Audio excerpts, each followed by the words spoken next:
सुबह 4 बजे उठते हैं। हमारे 13 बच्चे 12 स्कूल जाते हैं तो उनका लंच वंच बनाना पड़ता है। और पूरे परिवार का संचालन माताजी देखती हैं।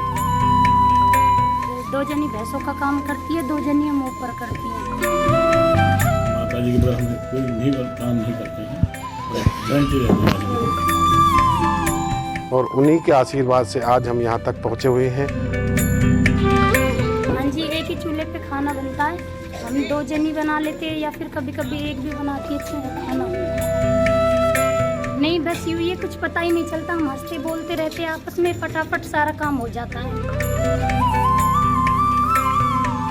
एक बड़ा सा घर जिसमें बूढ़ी दादी हैं, उनके बेटे हैं और अब तो बेटों की भी बेटी और बेटियां हैं। सोचिए अगर क्या सभी एक साथ एक छत के नीचे रह सकते हैं। आज के जमाने को ध्यान में रखकर सोचा जाए तो ये लगभग नामुमकिन है, मगर ये मुमकिन कर दिखाया है 85 साल की बतासो दादी ने। पलवल जिले के असवाटा गांव में 38 सदस्यों वाले इस परिवार की एकता के किस्से जिले भर में हैं। और हो भी क्यों ना, एक छत के नीचे एक साथ रहना, खाना बनाना और साथ में बैठकर खाना, सबकी पसंद नापसंद का ख्याल रखना कोई आसान काम नहीं है, मगर लाखों मुश्किलों के बाद भी एक परिवार पहाड़ की तरह एक साथ खड़ा है। पलवल संयुक्त परिवार के रूप में पहचान कायम कर रहा फौजियों का परिवार 38 सदस्यों के परिवारों के लिए आज भी साथ बैठकर करता है भोजन। परिवार के 9 सदस्य सेना में नौकरी कर देश की सेवा में जुटे हुए हैं। 80 साल है और पूरे परिवार का संचालन माताजी देखती हैं और उन्हीं के आशीर्वाद से आज हम यहाँ तक पहुँचे हुए हैं। और हमारा 38 आदमी का जो परिवार है एक जगह इकट्ठत है, एक चूल्हे पर उनका सबका खाना बनता है और भगवान की कृपा से हम भगवान का बड़ा शुक्रगुजार करते हैं।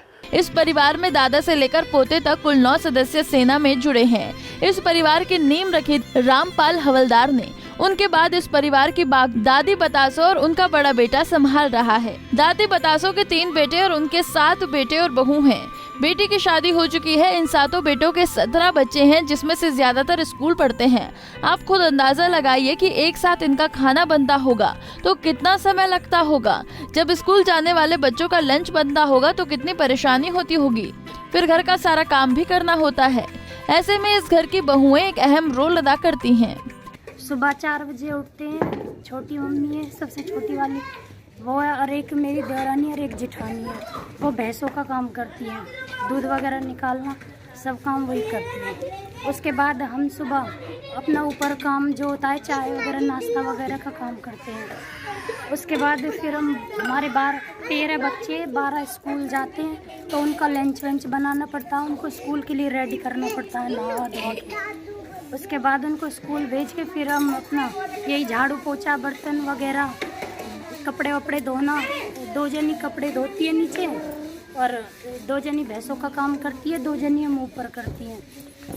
तो टोटल कितने लोगों का खाना बनता है और एक साथ ही आप लोग क्या रहे खाना बनता है सभी का एक साथ ही? हाँ जी, एक ही चूल्हे पे खाना बनता है। हम 2 जनी बना लेते हैं या फिर कभी कभी एक भी बनाती है खाना।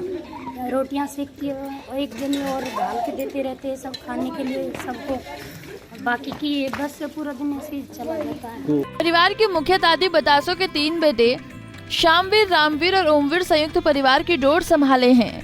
इनमें 2 बेटे श्यामवीर व रामवीर सेवा से सेवानिवृत्त हो चुके हैं और 4 पीढ़ियों के इस परिवार में सबसे छोटे सदस्य की उम्र 2 वर्ष की है, जबकि सबसे बड़ी सदस्य नानी की उम्र 85 हो गई है। घर की 7 बहुएं मिलजुल कर काम करती हैं। देश सेवा के लिए तो होना ही चाहिए, क्योंकि आज भी हमारा जो फैमिली है देश सेवा की वजह से इतनी जॉइंट रह रही है। मेरे पिताजी भी फौज में थे, भाई हैं दोनों वो फौज में थे दोनों, और बच्चे भी हैं हमारे, और इसका हमें बहुत बड़ा सहयोग मिल रहा है हर जगह से। लगभग कितने साल हो गए पूरे परिवार को एक साथ रहते हैं? लगभग समझो कि अभी करीब में समझो 70 साल से ऊपर है, क्योंकि हमारे पिताजी भी थे, हम जब हम छोटे ही थे जब भी हम जॉइंट थे, और आज हमारे बड़े भाई की एज भी 60 साल की एज है, आज भी इकट्ठे हैं तो करीब 70-80 साल से ऊपर समझो। सुबह 2 बहुएं पशुओं को चारा डालने से लेकर दूध निकालने का काम करती हैं। बाकी बहुएं सुबह साफ सफाई लेकर नाश्ता की तैयारी करती हैं। संयुक्त परिवार भारत की संस्कृति का प्रतीक है, परंतु एक परिवार का प्रचलन बढ़ता जा रहा है। एकल परिवारों में अब दादा दादी, ताऊ ताई, चाचा चाची, भाई बहन व देवर भाभी जैसे प्यार भरे रिश्तों का महत्व खत्म होता जा रहा है। शुरुआत में बहुओं को संयुक्त परिवार में ढलने में कुछ समय लगता है, लेकिन बाद में उन्हें भी ये कल्चर खासा भाता है। जैसे हमारे घर में एक दादी माँ है, वो खिचड़ी वगैरह या फिर कुछ भी बनवाती है, वो बना देते हैं। एक जनी जैसे मैं हूँ या फिर और भी है, कोई हेल्प कर देती है। ये नहीं कि हम अलग अलग जो हमारा काम बटा उसी पे रहे, नहीं, बाकी हम वैसे भी हेल्प कर देते हैं एक दूसरे के लिए। अभी मेरा पहले काम हो गया है तो मैं उसकी हेल्प कर दूँ, उसका हो गया लो वो उसकी हेल्प कर दे। हम ऐसे करके मिलजुल के सारी एक साथ देवर जेठानी काम करती है। ऐसा नहीं है कि भाई जैसे हमें अलग अलग है, हम अलग अलग गाँव की है, ऐसा कुछ नहीं, सारा मिलजुल के करते हैं बहनों की तरह। घर के मुखिया बतासो देवी कई बार तो अपने पोतों पोतियों का नाम तक भूल जाती हैं, मगर जब वो उनकी गोद में आकर बैठ जाते हैं तो उन्हें ढेर सारा दुलार करती हैं और तभी संयुक्त परिवार की अहमियत का पता चलता है। बहरहाल आज के दौर पर इस तरह का एकजुट होकर रहना आसान नहीं है। ऐसे में इस परिवार को एक सूत्र में पिरोने वालों को दात जरूर देनी चाहिए। पलवल से दिनेश कुमार, पंजाब केसरी टीवी। हमसे जुड़े रहने के लिए हमारे YouTube चैनल को सब्सक्राइब करें और नई वीडियो की नोटिफिकेशन के लिए बेल आइकॉन को दबाएं। अगर आप ये वीडियो Facebook पर देख रहे हैं तो लाइक जरूर करें और ज्यादा से ज्यादा शेयर करें। धन्यवाद।